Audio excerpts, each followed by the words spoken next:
Larry Krueger and Ryan Smith right outside Levi's Stadium after day one of training camp.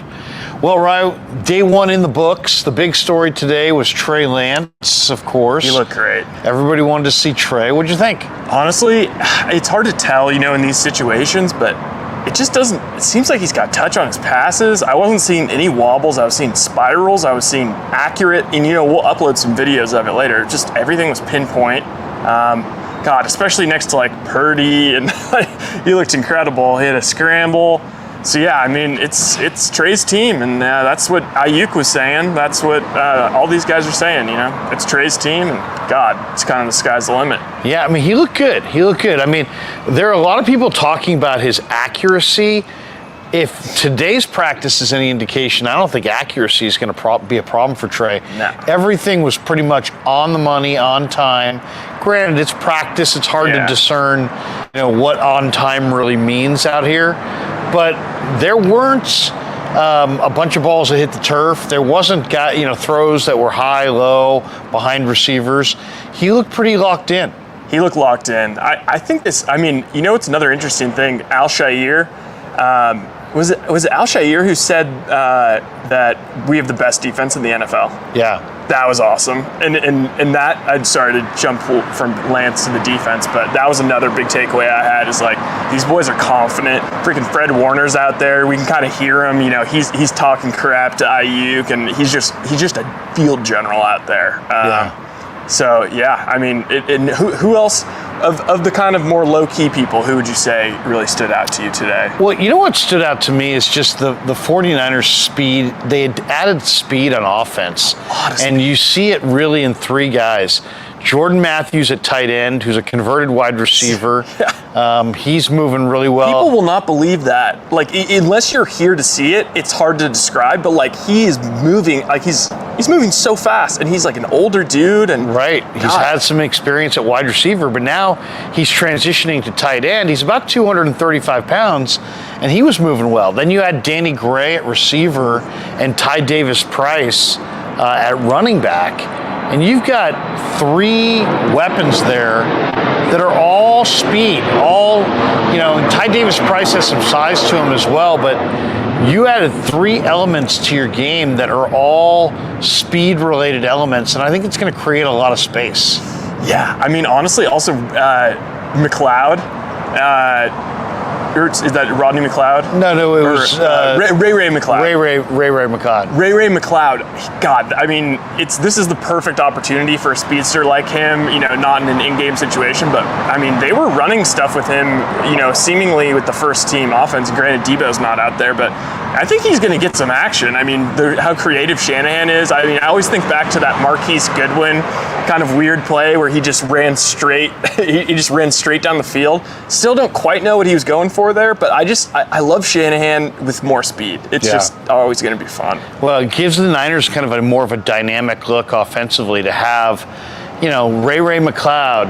Now you add, guys like Danny Gray and Jordan Matthews as a tight end, and Ty Davis-Price gives him another back with size who also has speed. So there's that element. And then there was two guys, the first day of camp, a big element of the first day of camp is key guys, how good a shape are certain guys in. Yeah. The two guys that really stood out to me, one didn't even practice, and that was Deebo Samuel and Brandon Aiyuk. There was some question, what kind of shape would those two guys show up in? I thought Aiyuk was in very good shape. Deebo did not practice, but you can tell he looks great. He's lean and mean and really looks like he got real serious in the last month about his conditioning. And you know what? Another thing going back to the press conferences, Aiyuk brought up I think somebody said hey, do you feel kind of an increased sense of needing to be a leader with Deebo not out there?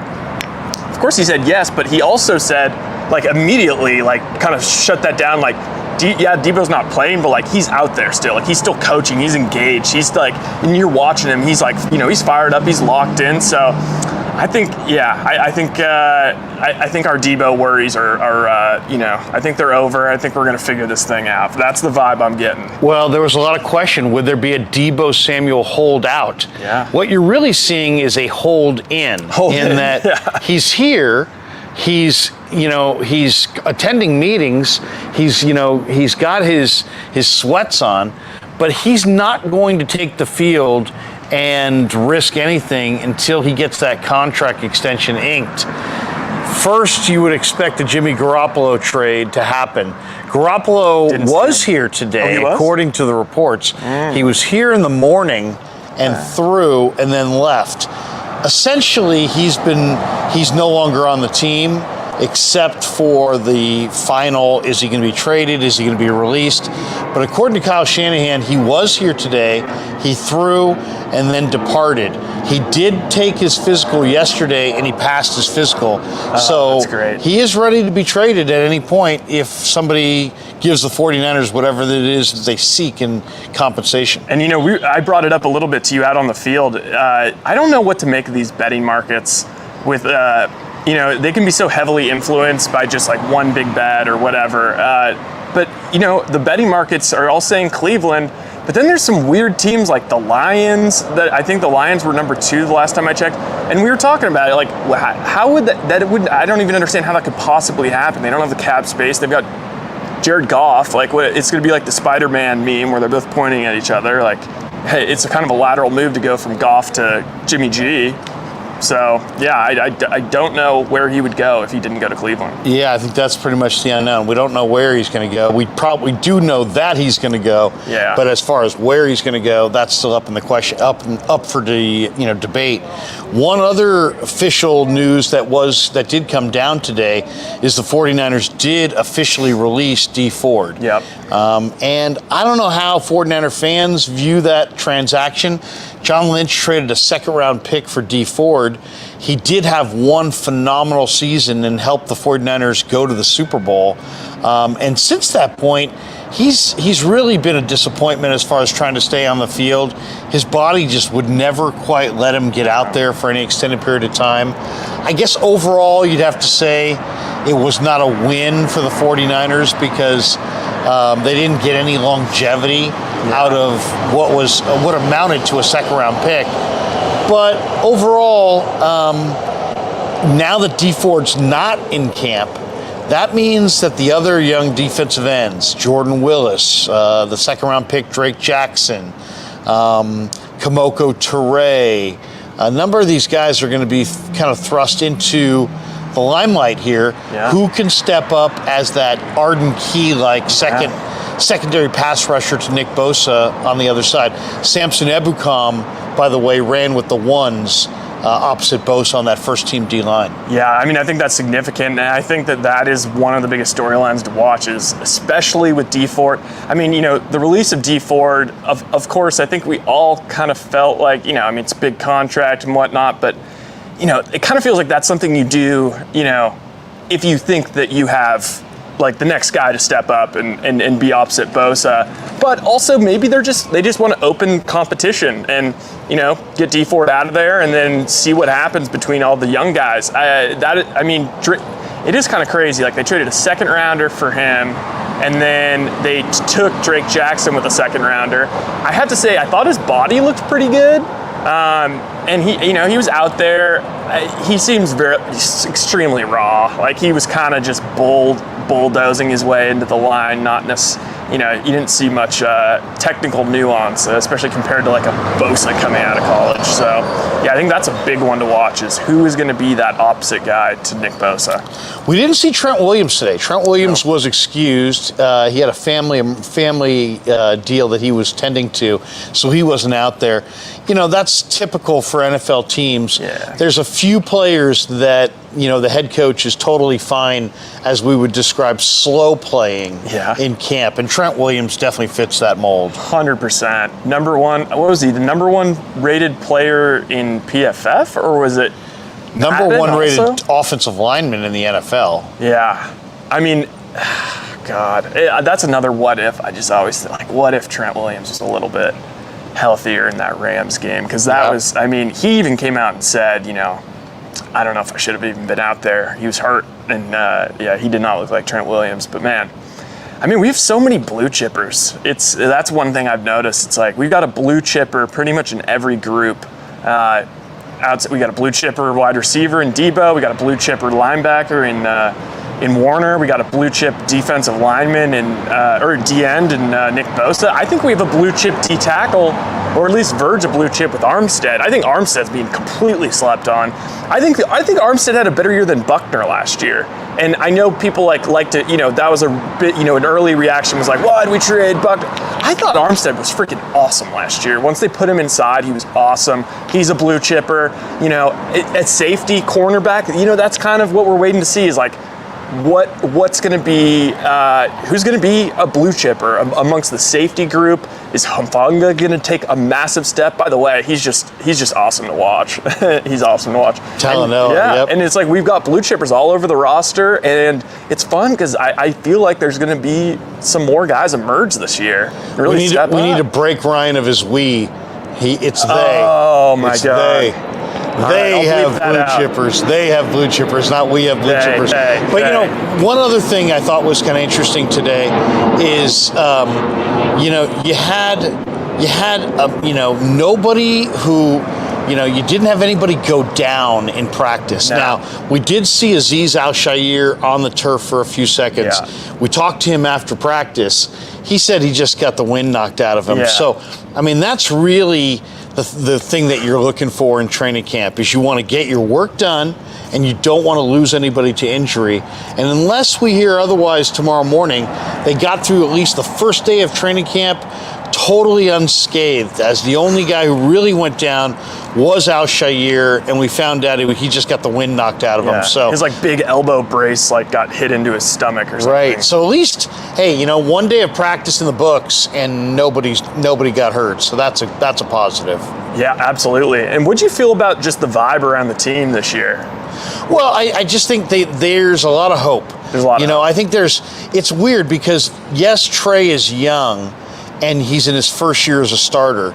And most quarterbacks in their first year don't have the expectations that this franchise has. Yeah. This franchise is hoping to go to the Super Bowl.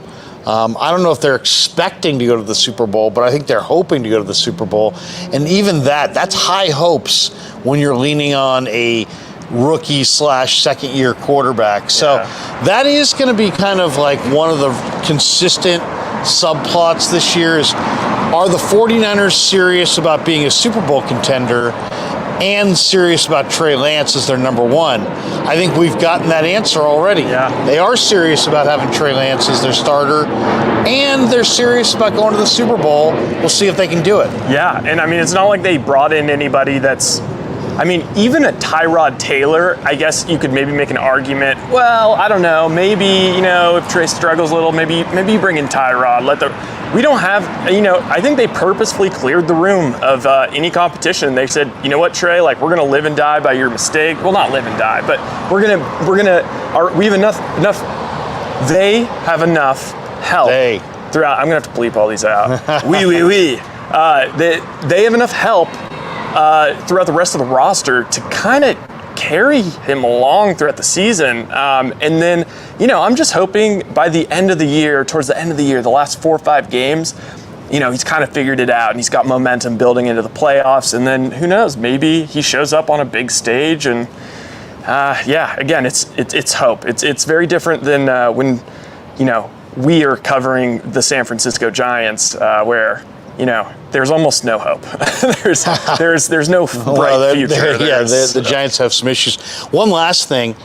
I thought the Emmanuel Moseley interview after practice was revealing as well. Moseley is one of the longest tenured players on the 49ers, and he was talking very positively about Samuel Womack. Yeah. One of the key guys that the 49ers lost in the secondary was K'Wan Williams. Williams is one of the best nickel corners in the NFL. We saw a lot of the Toledo rookie today, Samuel Womack, who was a 5th-round draft choice, I believe, out of Toledo. He was playing that nickel, and then after the practice, Emmanuel Moseley said he was very impressed by Womack.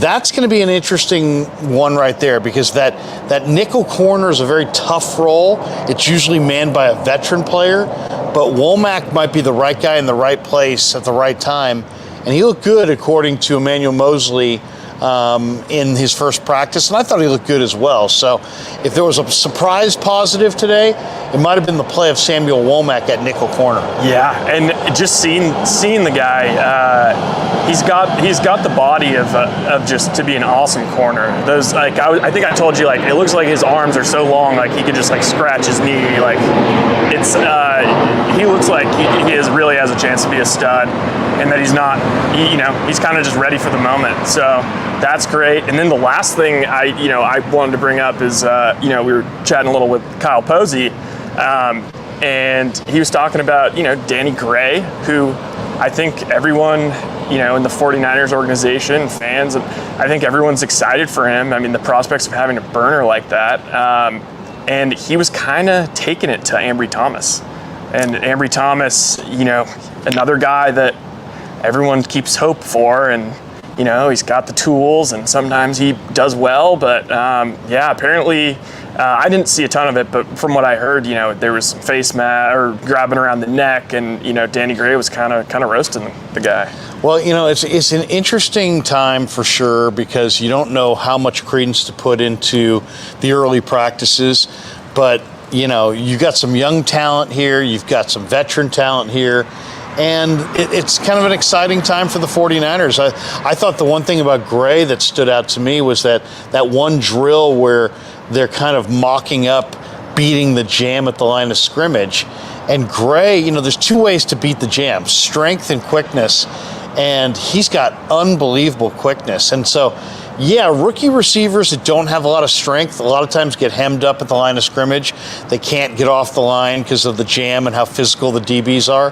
What we saw today in practice, at least in some of the drills, was Danny Gray's quickness allows him to beat the jam.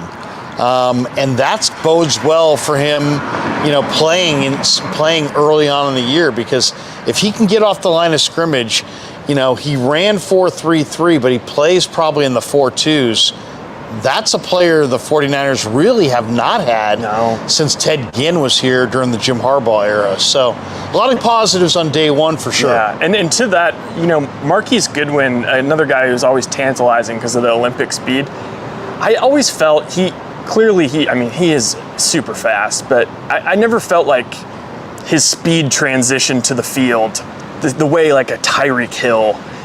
I don't know who'd win in a 40 between the two of them, but Tyreek Hill is so much different on the field than Marquise Goodwin, despite the 40 time, and that's what you feel like we were seeing out of Danny Gray. He looks football fast. Yeah, there's stopwatch speed, there's track speed, there's functional speed. Yeah, Danny Gray for sure has functional speed.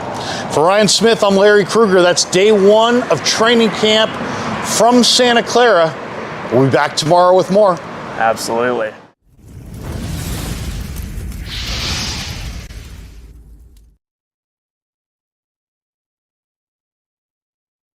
We grew up with a Sunday dinner.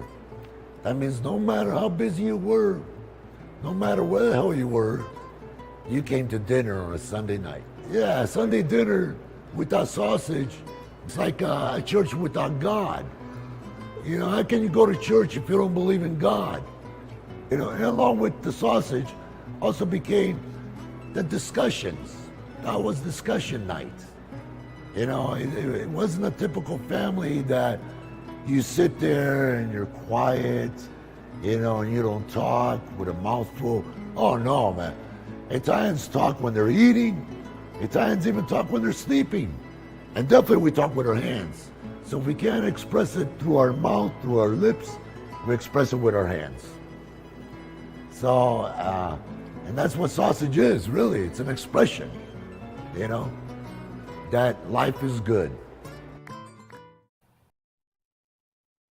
Larry Krueger here for Telmetrics. Thanks to Casey Bateman and the good people at Telmetrics. If you're an occupational therapist, if you're an orthopedic surgeon, a chiropractor, a physical therapist of any kind, Telmetrics is designed for you to use in your practice and will greatly benefit your patients.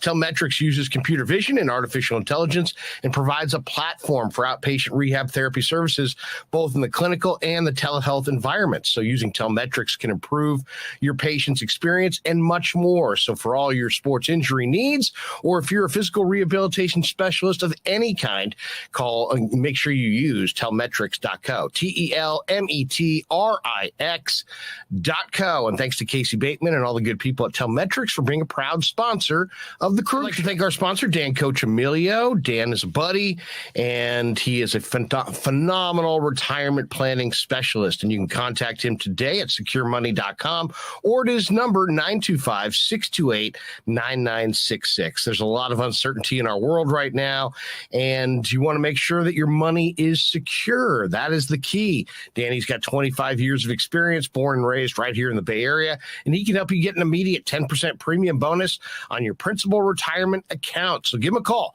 925-628-9966. He'll make an appointment with you, and you can sit down. It's not a one-size-fits-all kind of a deal. He'll consult with you and come up with a strategy to get you going to where you want to be. Once again, 925-628-9966, securemoney.com on the web. And thanks to Dan Coach Emilio and all the people at Secure Money for being proud sponsors of the Krug Show.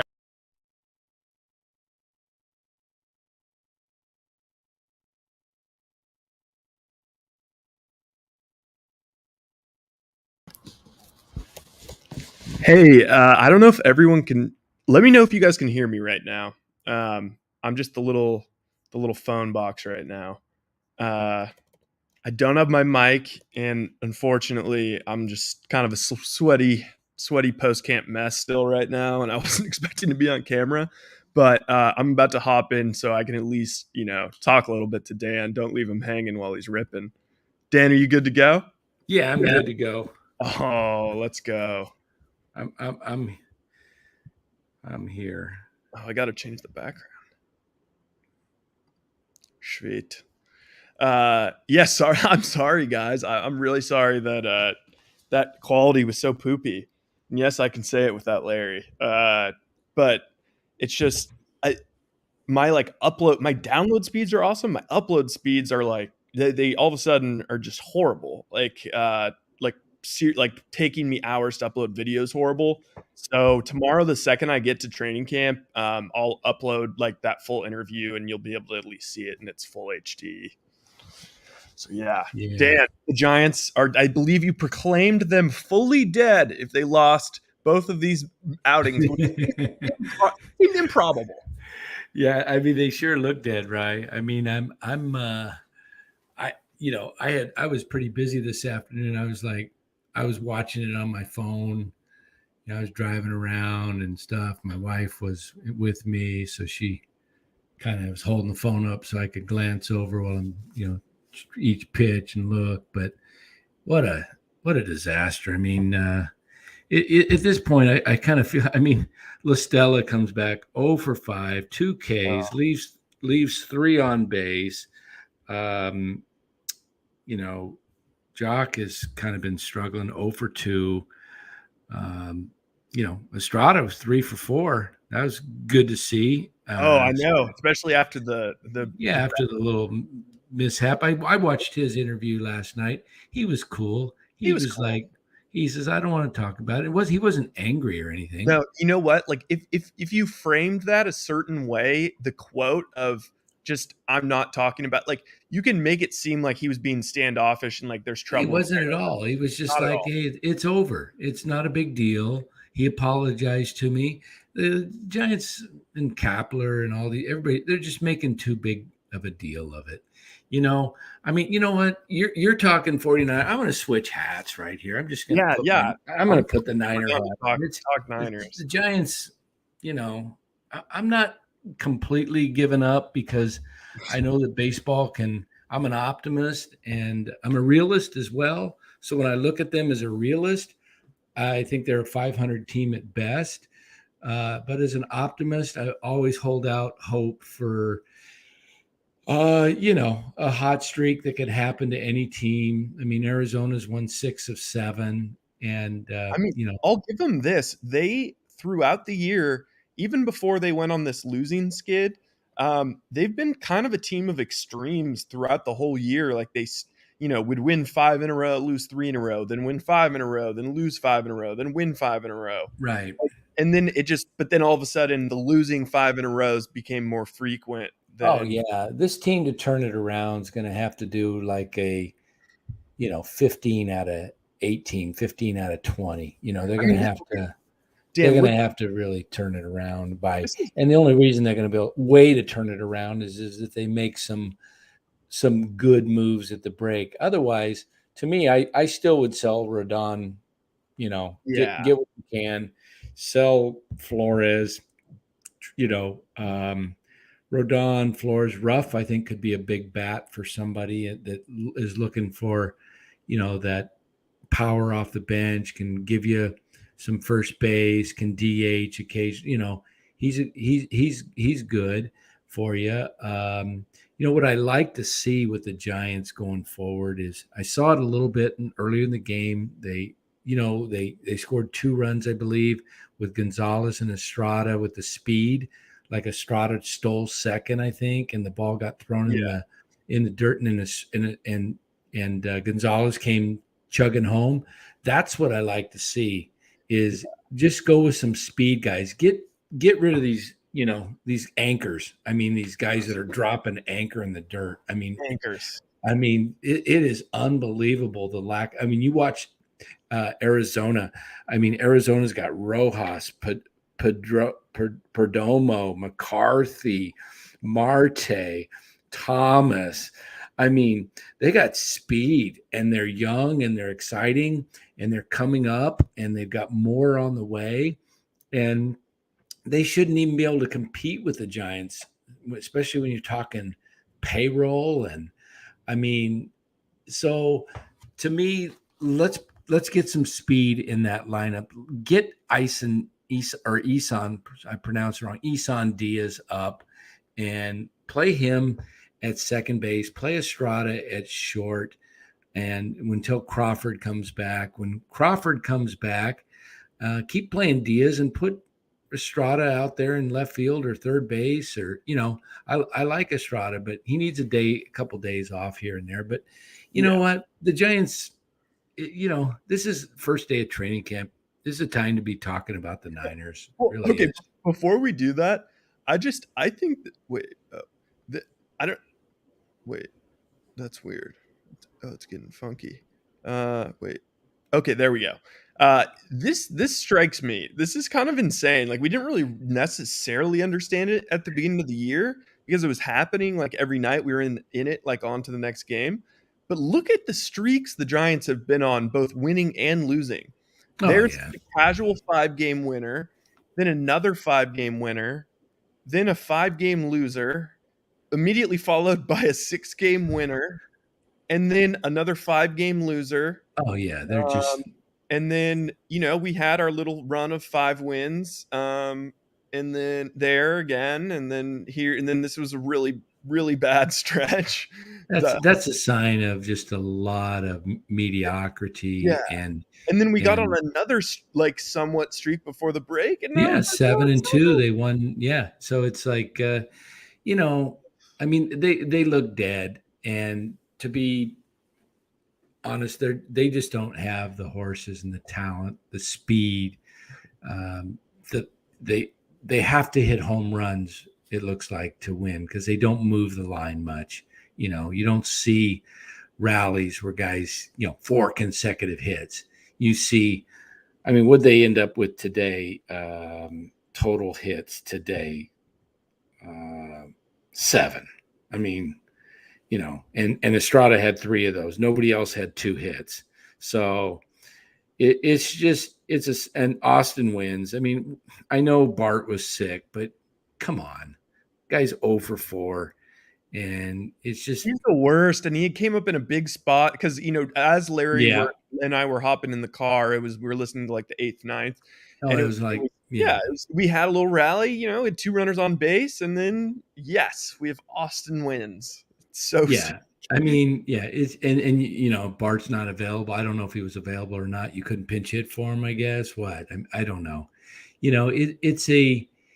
To me, we've said it over and over and over. Larry just hammered it really good.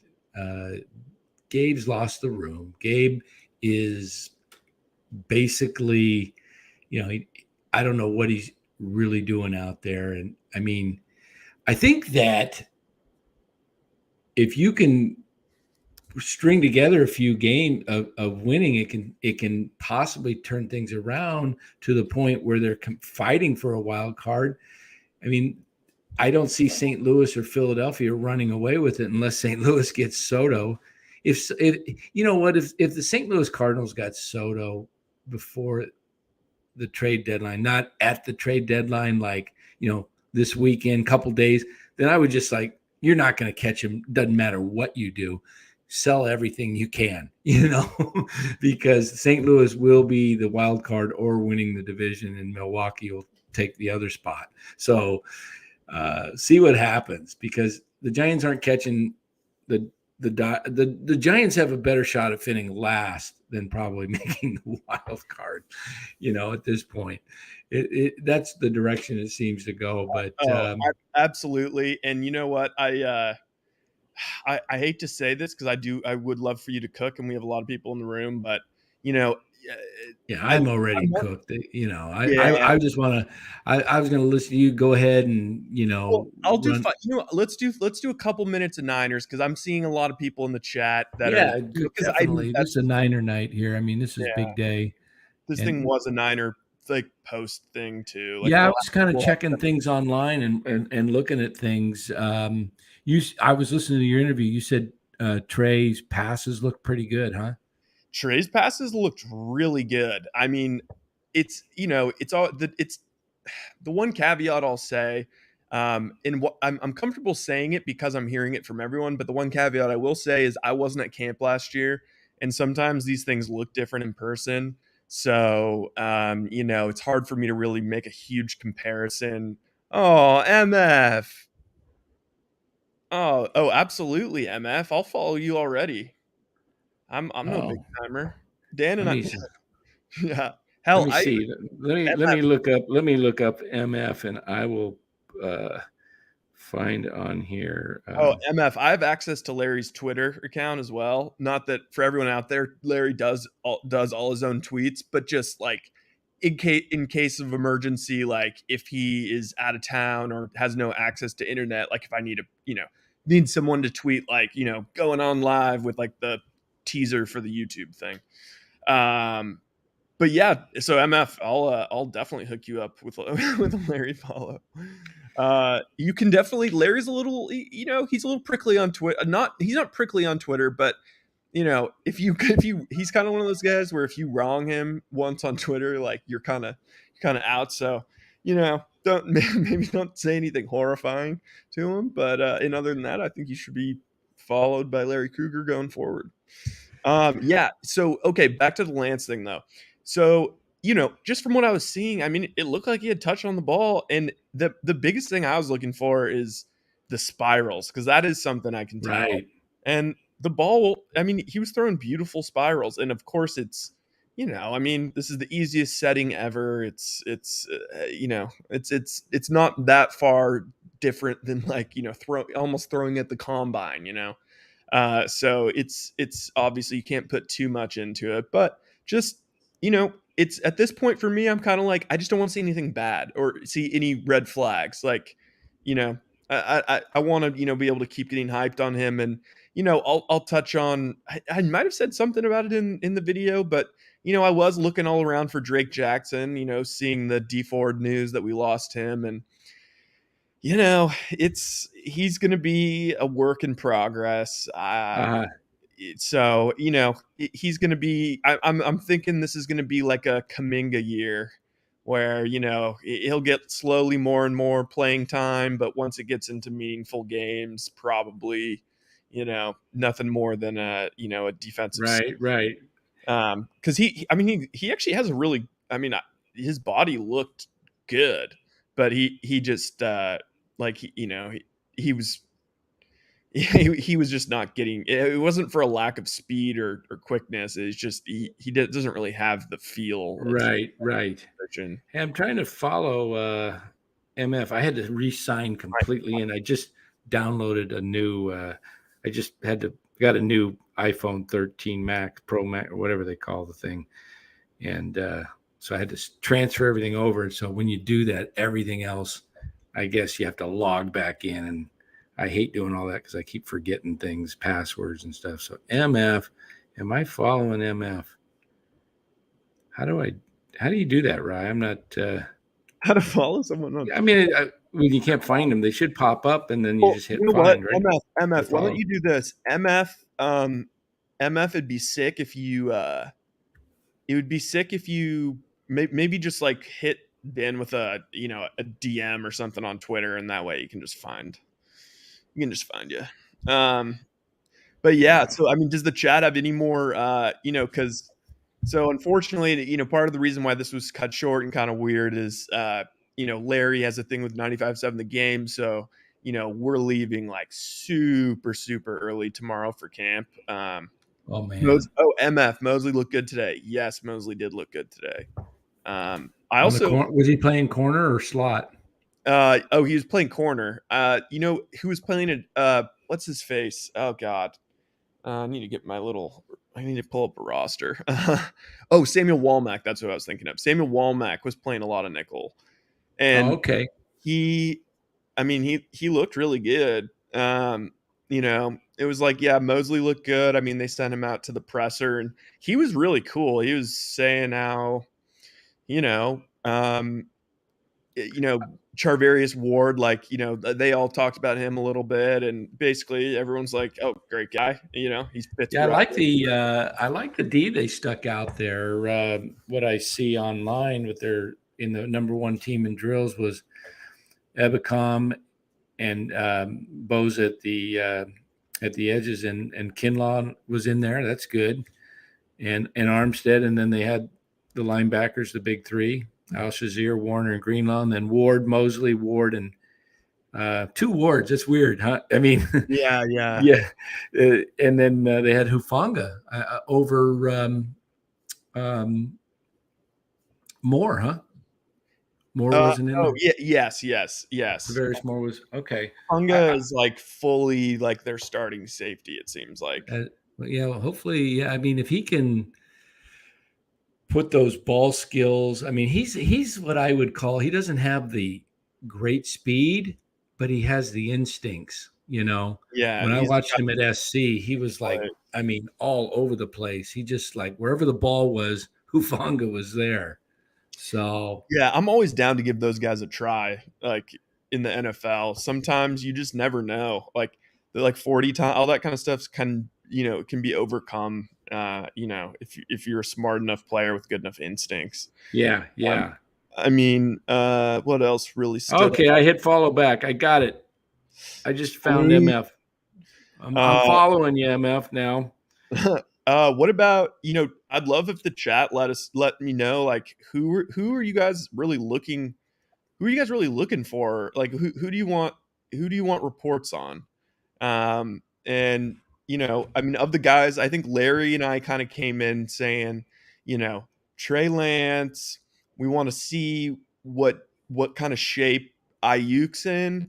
We want to see what kind of shape Deebo, even though it's kind of hard to tell what kind of shape Deebo's in. Is Deebo locked in? And then, Drake Jackson and shoot, I forget who else. But it's the new West looked great, and he seems like he's like everybody's really getting along with him, and that was the really cool thing about having Mosley out there. Like Mosley's an established dude, and he was like, he basically was saying, he's a great guy, and that like he's a guy that now like he's going to be, he's going to be asking questions, and it's like almost like from a mentorship role, help him out. So that's really good. And yeah, the freaking Al-Shaair, he said it so like confidently and so casually. He said that the Niners have the best defense in the NFL, and it's just the way he said it. It was kind of just like it's like he was acting like, well, duh, like yeah, I mean, like everybody in the league knows that. Like it didn't seem like some like LeBron James saying something just because that's supposed like what he's supposed to say. It seemed right. So it seems like the defense can be awesome. Again, the offensive line, I can't say I got the best look at the offensive line today. That's something that we're going to be looking for a lot tomorrow. Um, but no big Trent Williams. I mean, it was interesting to see McGlinchey walk by. McGlinchey looks like he's close to playing weight. Really? Yeah. I know Yeah, he was he trying looked to. really skinny. He looked really skinny, like what seemed like a month ago, almost, but did Hmm. not seem like that in real life. Right. Right. So I think that's going to be huge. MF, never been a fan of Kinlaw. Seems like his body is awkward and he gets hurt a lot. Why not keep Defo? Well, I don't. Yeah. I mean, here's the thing. Well, I that's kind of a, you know, like I that's kind of a path. That's been yeah. what, 3 years now? Yeah, and honestly, I loved the concept of trading him, of picking one of Defo or Armstead, and then trading, because you can't pay both of them, and then trading Right. one of them to get a first rounder, a high first rounder that you can then take another stud pedigree D tackle. Yeah. It's just unfortunate that because it's not just a position we're trying to, oh, it'd be nice if we improved. It's like, no, we're losing Buckner. Well, Like, the problem with losing Buckner is, it's hard to find a interior lineman is a great pass rusher. I mean, the only one I can think of, obviously, that comes to the forefront of my mind is Aaron Donald. yeah, exactly. But Depot was probably 2 or 3. He was number 2 or 3 behind Donald as Yeah. far as a guy that can a 4-down defensive lineman, a true 4-down defensive lineman, which is And rare. again, what we talked about a little bit today, what's kind of crazy, especially in like the numbers back this up. Like if you look at like PFF's grades, yeah, they graded Armstead, and granted, each one was slight, but except for actually rushing the quarterback was actually much higher in Armstead's favor, but everything else was slightly better than Defoe last year.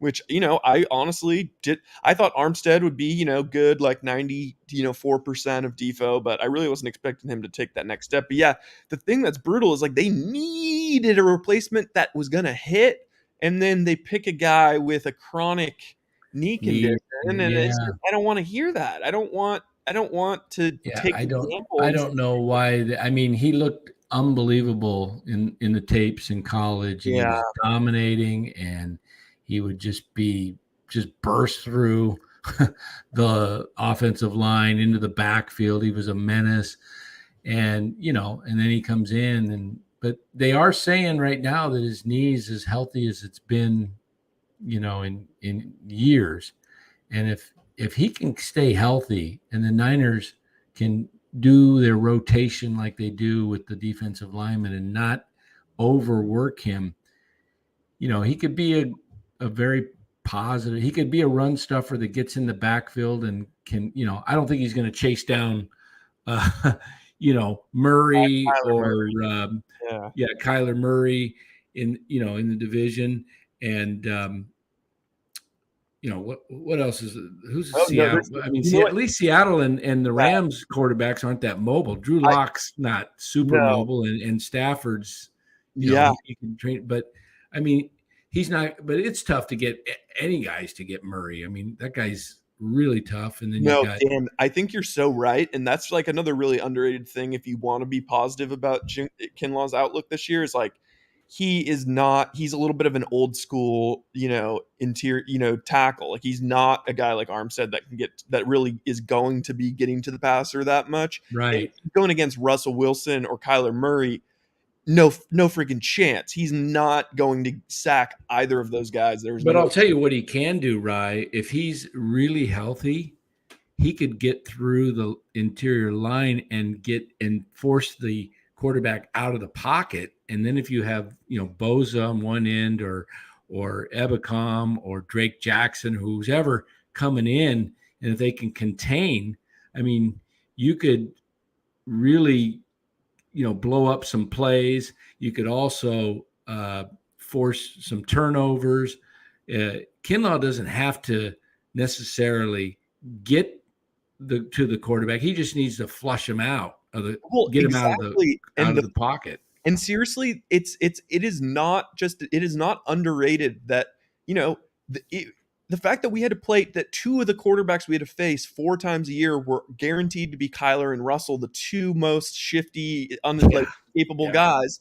And now not having Russ and instead having like a Drew Lock, like all of a sudden just seeing Kyler twice a year, you know, that doesn't seem that bad. That's not like you need to build your team around, you know, these super fast quarterbacks. Right. Then you got those speedy linebackers, and then you've got a lot of speed now on the edge. I mean, they've brought in, with Jackson, and did they re-sign Arden Key?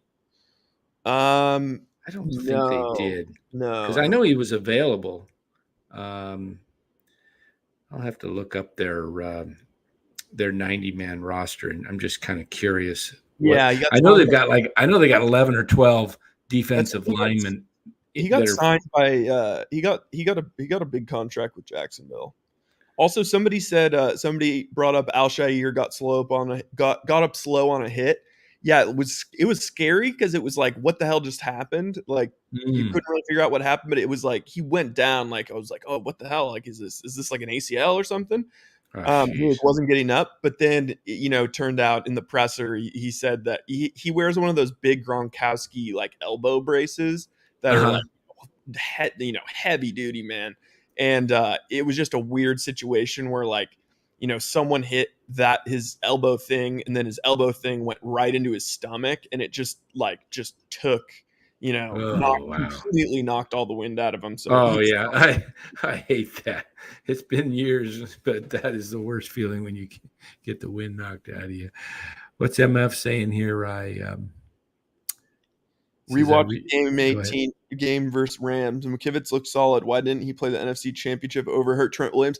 I know it's and even Trent Williams has talked about it. Right. Where he's basically said like, I probably shouldn't, we might have had a better shot if I wasn't even out there, because he was kind of a nothing burger in that game, and it was Ryan never looked better. Braxton Ryan was almost gone. Oh my God. Yeah, I was peeling. When I got home, I started peeling off my forehead. Oh man, I see you had the nice big sun hat on. I know. I had to go. I went over to McCullough's. I was like, where can I get a sun hat? Within walking distance.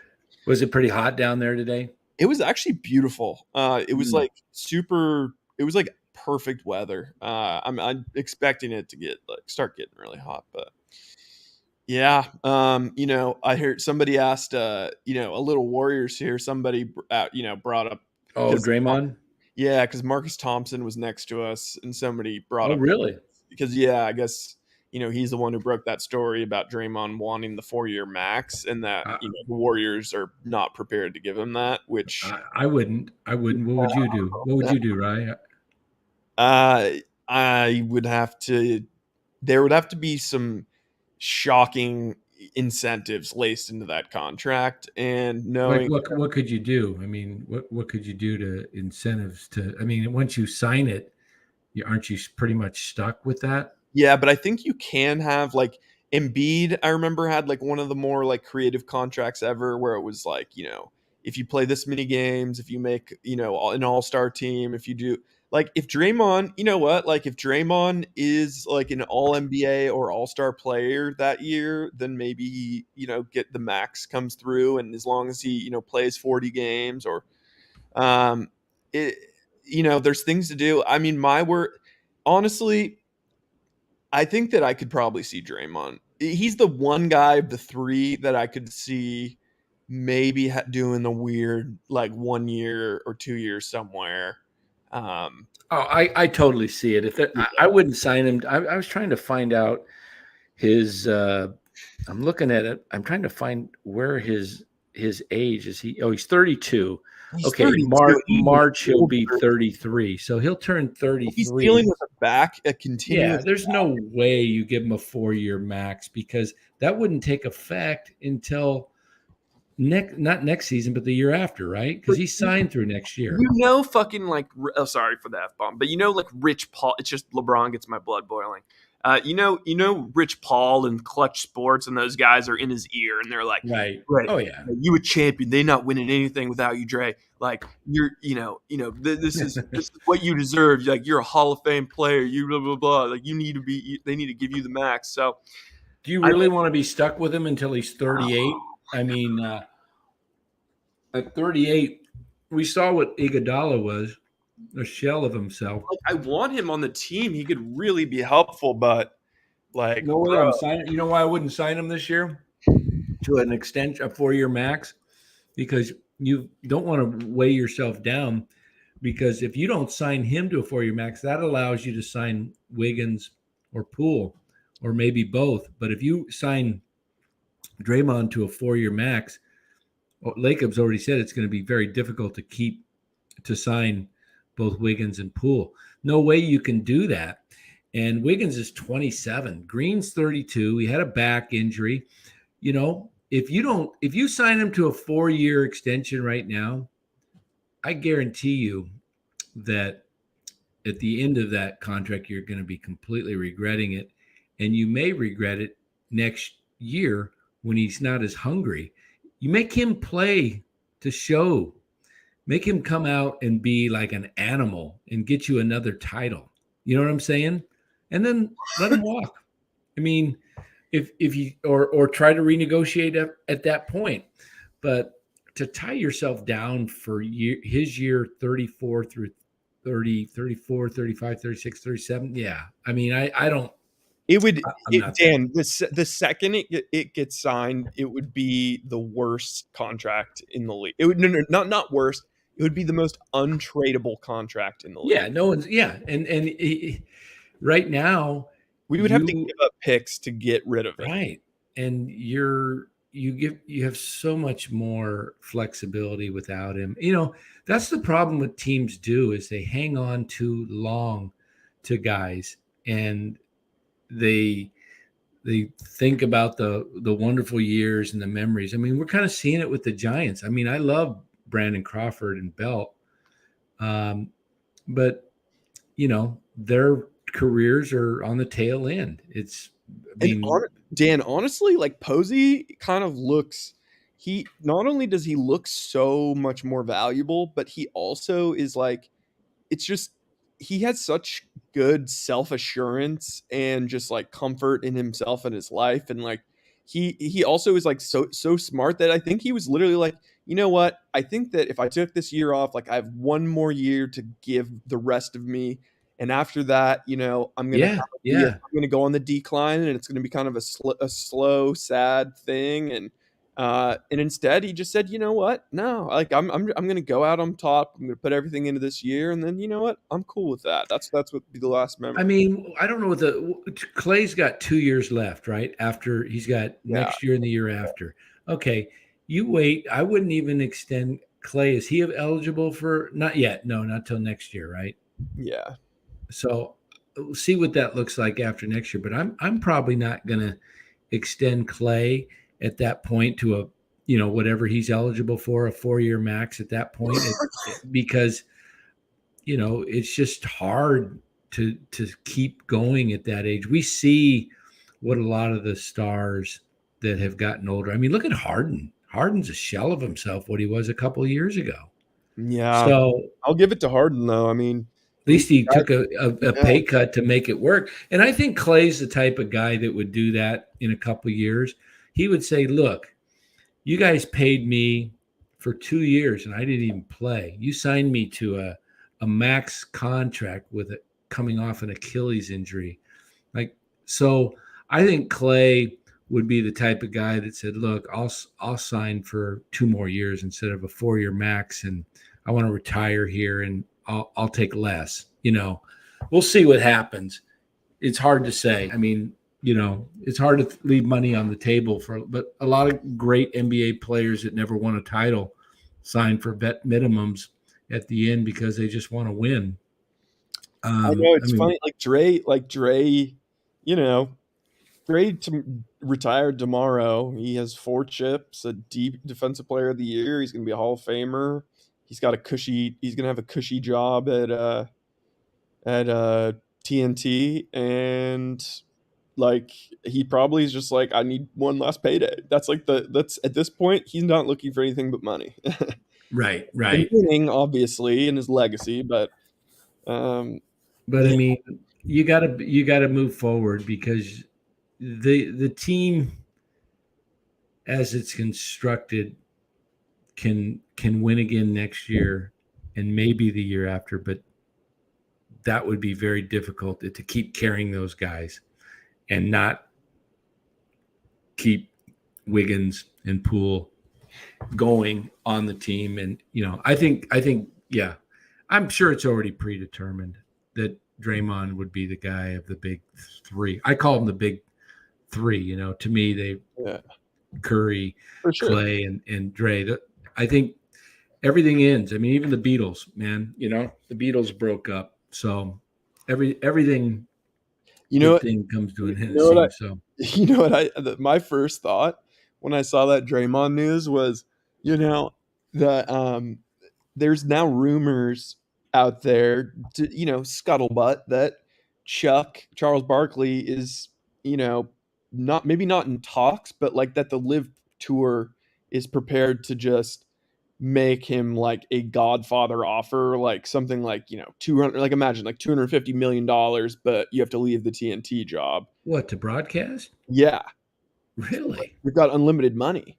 And I was like, oh, that would be so crap. But then once I saw the Draymond news, I was like, wait, yes, please do that. And then Draymond will get, an offer to want to go to TNT, in I don't know. Can they? I guess he's already signed with him. I guess they could try to up his offer to replace him or something. But I yeah. mean, to retire. But Oh, could you imagine Draymond though with his podcast just like ripping the Warriors? Like if things went I would lose a ton of respect, if he did something like that. I mean, they put up with a lot of his stuff, for I sure. mean, and he's been great for him. I mean, Draymond's is a great player, and but it's a business. You got to make business decisions. And what are you going to do? Are you going to let Wiggins walk to sign Green? That's crazy. Or Poole walk because you got to sign Green to a 4-year extension? You do that, it's over. You're not going to be able to retain Wiggins and Poole or both. So to me, it's a no-brainer. You let Draymond go out, play with a chip on his shoulder next year, and make him, if he's dogmatic about the 4-year extension, he's not going to sign anything else, then there's no way. Yeah, absolutely. Okay. You know what? At this point, Dan, I think I'm gonna have to hit the hay just because. Yeah, no problem. Did we get this MF? Did you already read that one? The one that's I actually just answered it in the chat, but yeah, Marcus Thompson has solid coverage of Niners and Warriors. Is Larry going to get people he had on at KMBR at 95.7, Cosell, Thompson, and Lynch? So I think theoretically he would have, a ton of people on that he had on KMBR and even people that he's had that on this YouTube channel. But there are some people like Greg Cosell, right? Not sure about Marcus, that has an exclusive situation with KMBR.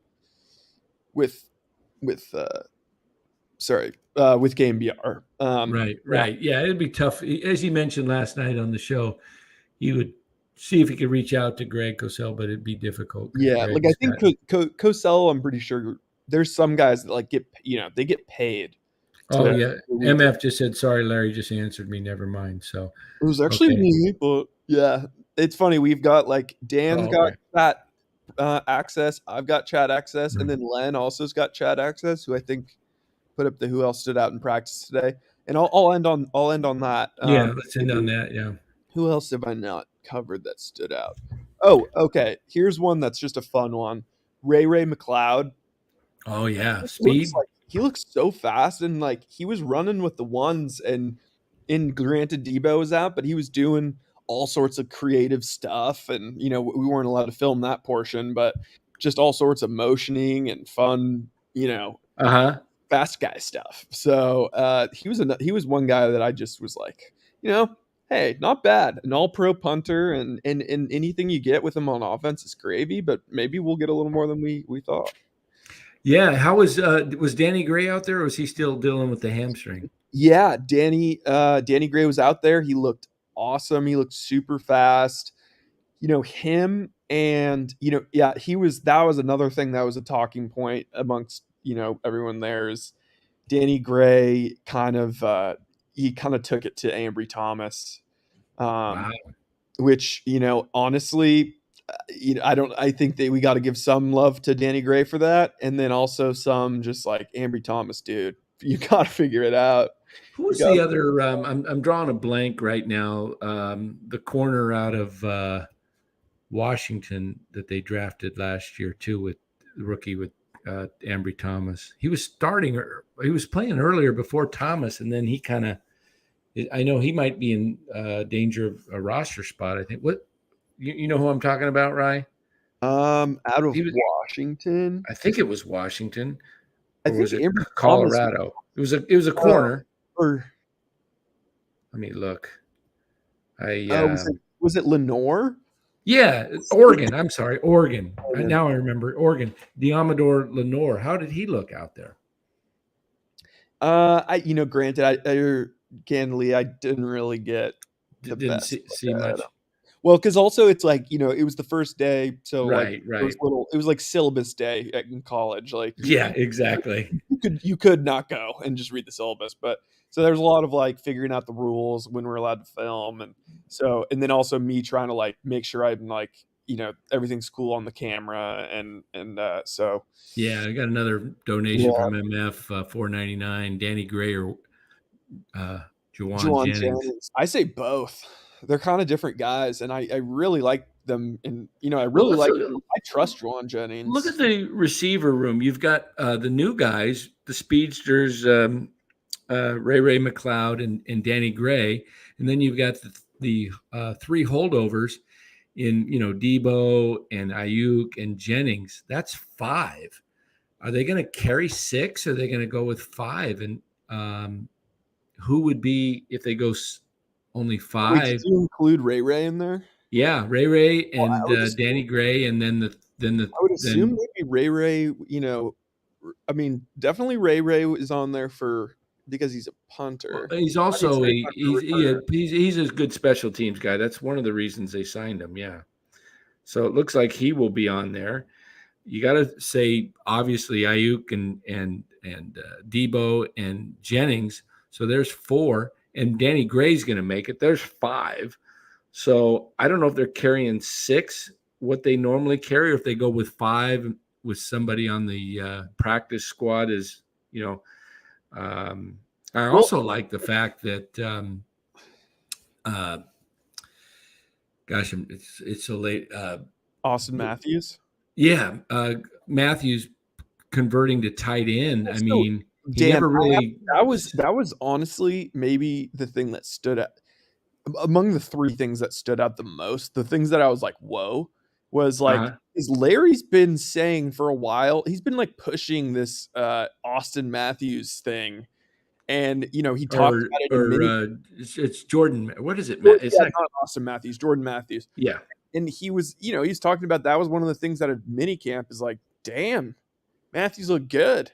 And, he's like a washed up kind of wide receiver, and yeah, send him over to get him. Is he built up a little bit more to tight end weight, or? I mean, if I would guess, like, it'd be nice to get the man on a scale. I don't think he's probably to like 240 yet, but he's like a thick like 233, something like that. But he looked like fast, and he was like getting open, and that's the tight end position today.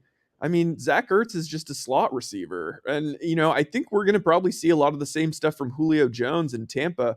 Yeah, Julio's falling off as a number 2 wide receiver on a great team. Right. But as a tight end, I mean, or as a guy like Kyle Pitts, who's just, basically a slot receiver. I mean, he's going to start turning in some of these former great receivers if they can, block good enough in the interior and move him into tight end.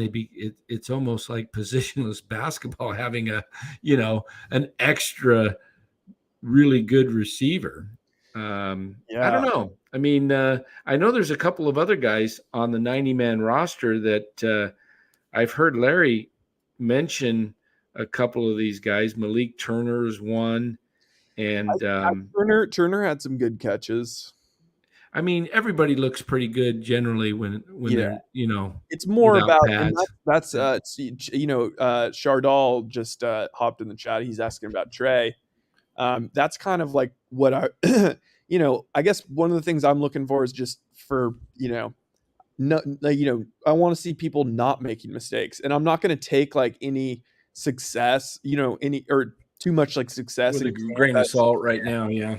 But you just don't want to see them, messing up, because you don't want to see guys just dropping wide open passes and have. What's one thing I don't know about Trey, and this is one thing that I'm really looking forward to, is I cannot get a grasp on his sort of mobility as a whole, because because he had, first of all, not that much tape.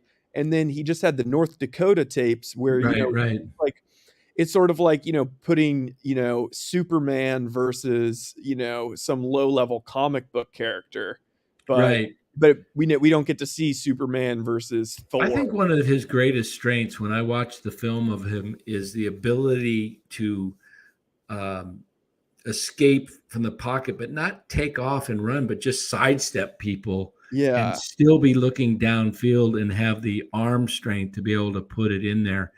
And a lot of young quarterbacks, I remember when Steve Young first came up, I love Steve Young, but he had to learn not to just run first. He would just take off. And once he started learning that, he could escape and still get passes off, he just became really unstoppable. I think Trey, for a young guy who hasn't had a ton of, upper echelon experience, playing Division II versus Division I, but he's got natural quarterback instincts that you can't teach. And I saw that last year, especially against Houston. He would just like being rushed. I remember one play at the back near the goal line. It looked like he was going to get almost sacked for a safety. And he didn't like panic. He just sidestepped the guy and then threw a nice pass outside the numbers and for a first down. That to me is he gets more and more experience and visuals, seeing things and seeing defenses. I think you're going to see a lot of things that people are going to be blown away by what he can do. And I think it's on Shanahan too he's going to have to change the offense a little bit, because like what you were just saying, like that's where Trey's going to shine, is these, extending plays and turning some, and the offense with Jimmy it's just a time rhythm passing game, and it's just he gets the ball and just immediately gets it out, and it's timing and it's quick, and it's, you barely have time for, read one, and, so I think Shanahan's been kind of, since the Super Bowl loss to Kansas City, I really think he's been salivating in his mind with an offense that he could dream up with a mobile quarterback that has an arm, I mean, what he saw Mahomes do to them in that Super Bowl, I think he said, I want that. And I think that the perfect comparison is, I think that his athleticism is somewhere in between Josh Allen and Mahomes. Yeah, that's what I would say too. Yeah. I mean, I think because Mahomes ran like a 4.7, but it's also he's faster on the field and he's so quick. And then Josh Allen's bigger and he's got a rifle, just an absolute. That thing should be, his cannon should be illegal. Just like, I mean, and the knock on Josh Allen when he first came up was he's inaccurate. His first year, or maybe first 2 years, he was like very inaccurate and throwing the ball too hard, missing guys. And then all of a sudden in his third year, he took off. And this is what, it's going to be his fifth year. Last year was his fourth year, right? Yeah, I mean, it was unprecedented in the history of football. A guy that never was accurate that became accurate. And Yeah, he was like a 55% yeah, passer. And then all of a sudden he becomes 65 to 70, right? Something like that. yeah, I mean, and he I mean, the only thing that scares me is like how I don't think Lance, like, Lance doesn't have the same amount of data to say that his accuracy is one thing or the other. But with the Josh Allen thing, I think that we're now going to be hearing that it's going to be the new Kawhi Leonard, where like the Spurs drafted Kawhi Leonard for his measurables and all of that, and then thought they could teach him how to shoot, and he was such a good defender, and then they taught him how to shoot, and then everyone's Right. like, well, remember Kawhi Leonard wasn't that good of a shooter coming out of the draft. Check this guy. But then it's like, well, okay, but how often is that really going to happen? I Right. sort of feel like that with Josh Allen, but I don't think that Trey Lance is inaccurate. It's just like he's just like still just such a ball of clay. Yeah, I think the thing with Trey Lance is the advantage I believe that Trey has over Josh Allen. Josh Allen had to be, it's almost like it's his talent that is driving the offense. Whereas with Trey, he's got Shanahan that if he can stay within the offense, he could be like very, very effective, because I believe Shanahan will set him plays that will be motion plays he can roll out, throw short, dump passes to the backs or to the receivers, to the tight end over the middle. And then all of a sudden he can set something up where, he rolls way out, and then he can throw opposite field deep down the field to someone like Gray or Ray McLeod. I think it's going to be very difficult if Shanahan has his way and Trey stays within that offense for defenses to be able to figure it out, because he's three-dimensional. And when I say three-dimensional, he can pass from the pocket, he can roll out and throw on the run, and he can also just run, Yeah.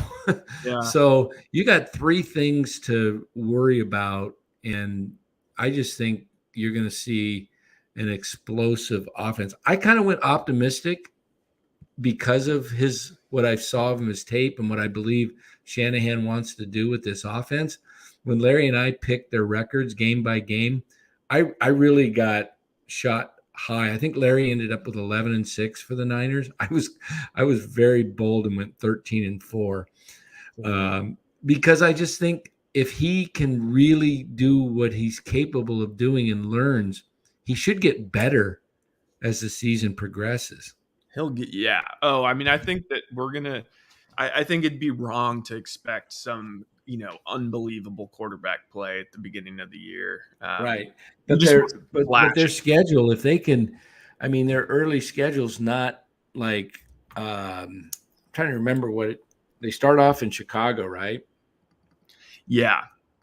And then let's take a look at that real quick, and then let's just you want to close it up?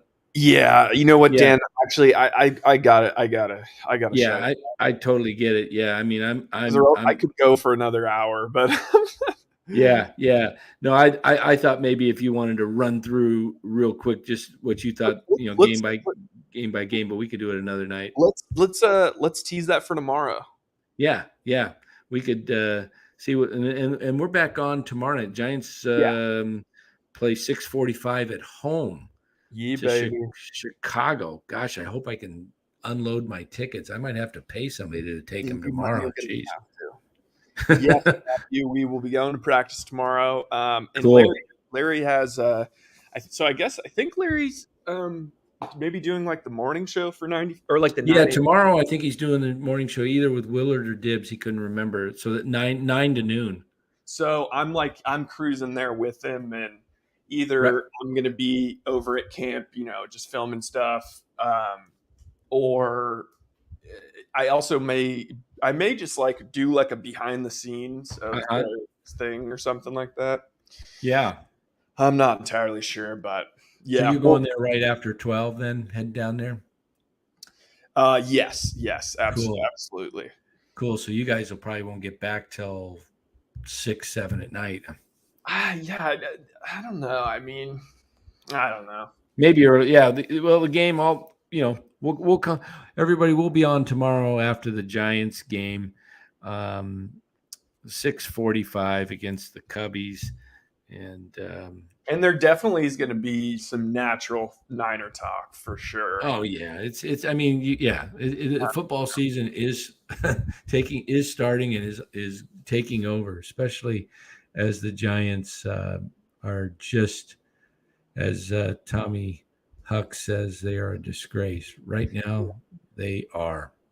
Yeah, so, they're actually just like being. It's actually as if they wanted to. If there was any hope of like people getting excited for them in the Bay Area, like coming off the Warriors championship, they it's almost like they said, you know what, 49ers, you guys have it this year. Here, you know what, we'll just lose 7 out of the break, and then everyone knows we're dead, and then let's just focus on the Niners. Maybe it's a plan to, Niners are starting, and the Warriors are coming off a title, and the Giants are going in a tank. Maybe it's like so that it's all planned so that they can just blow up the whole thing and just go with all these youngsters, speedsters, power. We get excited in 2 years they're becoming like an organization to be fully behind, but who knows, but we'll see. But I'm going to be excited to see who Soto gets. I hope he goes to not the Dodgers or the Yankees or anybody or the Cardinals. I kind of like, I hate saying this because I'm, want to see the Giants in the division, but I hate to face Soto for years. But after going down to San Diego and seeing the town again, and after going to college there and seeing the excitement of that ballpark and the support and how they spend money and support their team and they're trying to win, it's kind of like, I'd love to just see him beat the Dodgers and win it all, Yeah, I'd be down. Maybe we take second place. I'm in. Yeah. So anyway, all right. So I'll ride. I don't necessarily have anything to take us on the way out. Well, I'm not connected to everything. You want me to run it? I've got it. You want to run? Yeah. What do we want to run tonight? Do you have the maybe? No, I don't actually have yours. I don't have some of the stuff you have. I just have the regular clothes, the old clothes. Oh yeah, I've been just playing it from my computer. Okay, that's cool. You want me to hit the close? Yeah, hit the close. All right. Okay. See you, everybody. All right, see you guys. Glad to see everyone still in there. All right, we'll see you tomorrow night. Later. Yeah, never met a man I've been scared of. Careful, you gon' get exactly what you asked for. Here for whatever you bring me, getting handled. I answer to no one, I don't need to hassle. Yeah, we ain't never fall back. Hold our ground where we at.